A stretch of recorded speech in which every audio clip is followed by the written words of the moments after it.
since Charles began with a slightly optimistic spin on a pessimistic moment, I think I'll begin with a more pessimistic spin on a pessimistic moment, and invite you to consider the sort of state of the American political landscape, not in terms of the straightforward outcome of the last election, which I quite agree was not a landslide in any kind of historical terms, left the Republican Party still fairly comfortably in control of the House of Representatives, did not represent, obviously, the final victory of liberalism over conservatism for all time, as some slightly excitable liberal pundits occasionally suggested in certain op-ed pages that I won't know.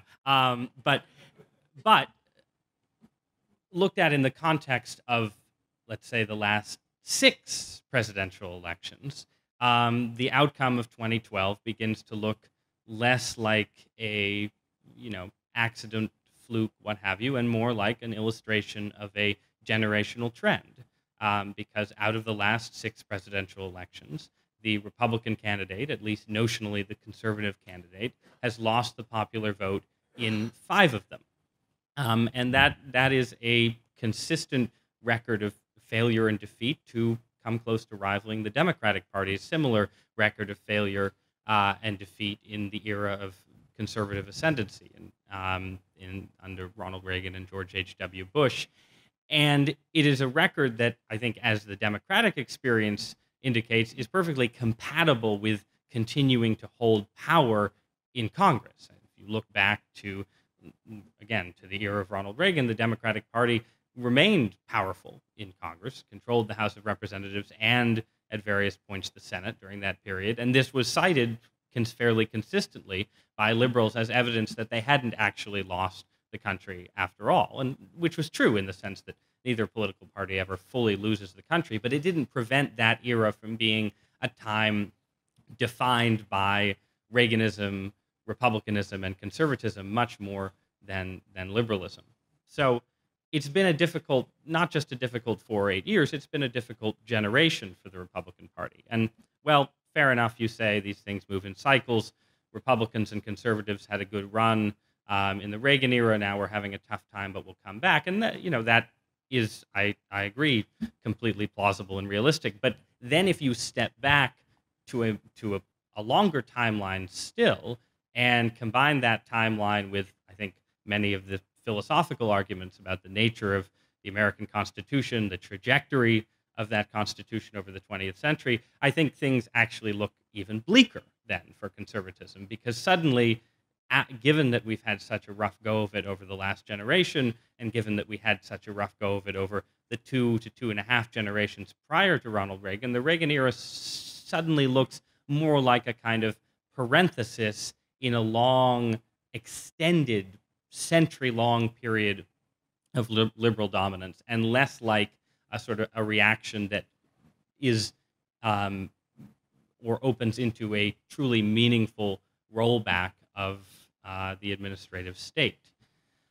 So this leaves, I think, constitutional conservatives, would-be constitutional conservatives, in an uncertain position, because you don't want to find yourself in the position, since we've discussing Roman analogies, of, say, the Emperor Julian, right, who was a sort of, a version of a constitutional conservative, in the sense that he came to power and believed that it was possible and indeed plausible to roll back the pernicious effects of Christianity, which he saw as sort of the liberalism of the 3rd and 4th century AD, and found fairly quickly that that kind of rollback was simply impossible, that a constitution, or in his case, a religious settlement long lost, can't simply be restored through the force of political will alone. And you could make the same point about the Emperor Justinian a couple centuries later. That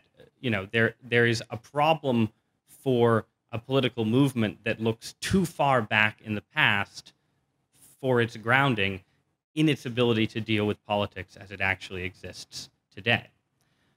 So what does this mean for conservatives right now? Does it mean that what you need is just simply a sort of thoroughgoing abandonment of ideas about constitutional limits on government? Well, no, I think surely not.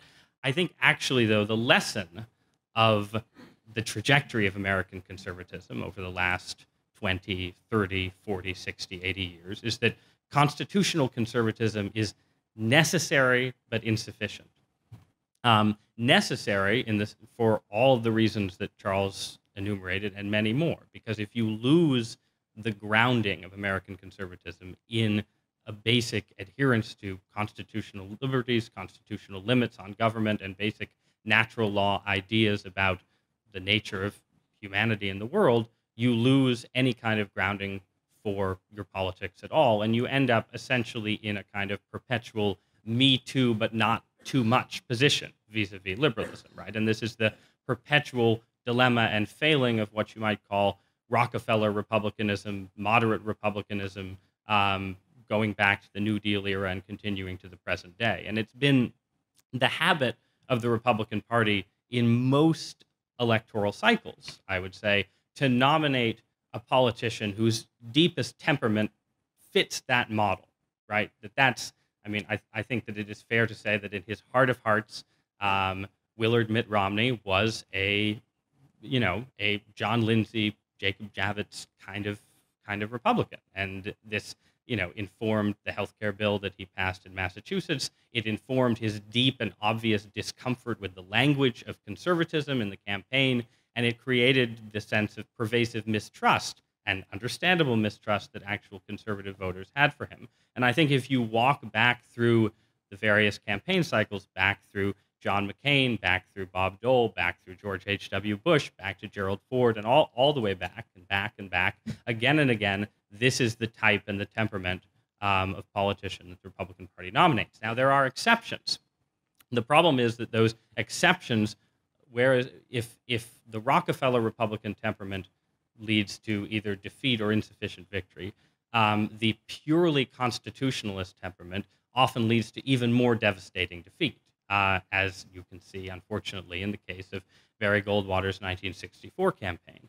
And in the story that conservatives tell about their movement and its relationship to the Republican Party and so on, the Goldwater defeat is often seen as this sort of heroic defeat that laid the groundwork for the conservative movement to take over the Republican Party eventually. And, without Goldwater, Reagan would have been impossible and so on. And all of that is in certain ways true, but it's also true that if Barry Goldwater hadn't gone down to quite such a devastating defeat, American liberalism wouldn't have been able to build nearly as massive an administrative state as was built under Lyndon Johnson in the months and years immediately following that election. So there are costs as well as benefits to running that kind of deeply principled campaign.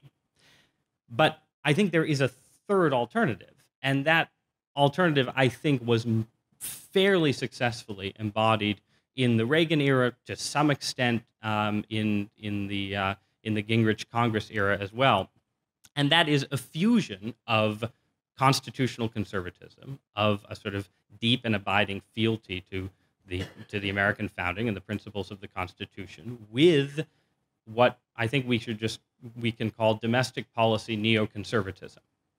That this is the set of attitudes and impulses and ideas associated mostly with the former liberals of the 1970s who ended up running journals and publications and institutions, the Public Interest Commentary, the Manhattan Institute, and so on down the list.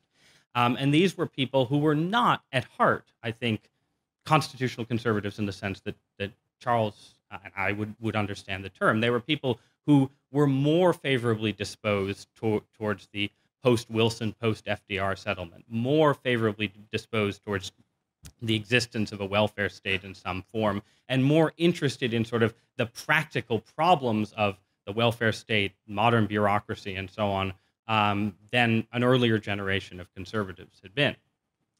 Now, the neoconservative temperament has, as Charles would be quick to tell you, problems of its own, which is that, namely, if it lacks a sort of constitutional core, it quickly becomes ungrounded and drifts off towards a form of what in the Bush era people talked about as big government conservatism, right? And I think if you look at the Bush era, you see a period, George W. Bush, not George H.W. Bush, a period of, in certain ways, real promise for American conservatism, a moment when there seemed to be a real opportunity to actually shift the trajectory of American politics rightward in a deeper way even than Ronald Reagan had achieved.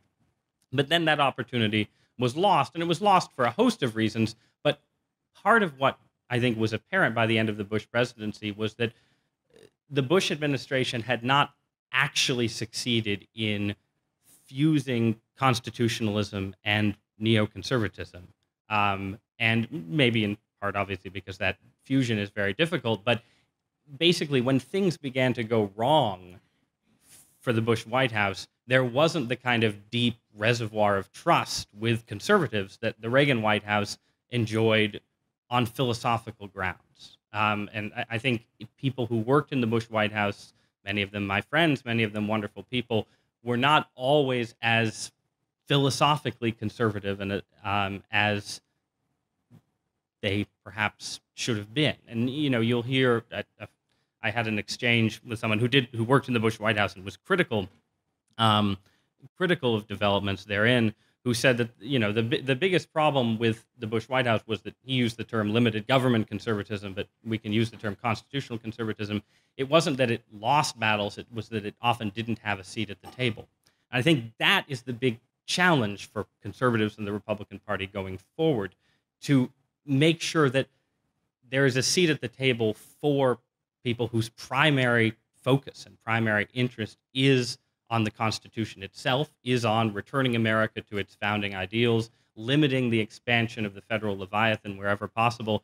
But at the same time, there also has to be a seat at the table for people who are more interested in the practical problems of governance with a welfare state that obviously isn't about to go away tomorrow. And it's the second group of people who are more likely ultimately to be responsive, I think, to actual median, swing, whatever you want to call them, voters. And I think this is where, in order to be viable as a national political movement in the present day and age, constitutional conservatism needs resources and ideas outside itself to some extent. Because ultimately, I think the story of the Reagan era for many, many American voters was about sort of political philosophy. It was about big ideas about America. It was about a serious philosophical critique of liberalism. But it was also about the fact that Reagan and conservatism in that era presented himself and itself as problem solvers, solving specific problems that everyone across the ideological spectrum agreed were problems: economic problems, problems of crime, law and order, problems in foreign policy, and so on. And that pragmatic problem-solving side of conservatism, while insufficient to be the basis for a governing coalition, a governing conservatism, is necessary, and as necessary, I think, as the kind of conservatism that Charles has elucidated tonight. So, on that note, thank you very much.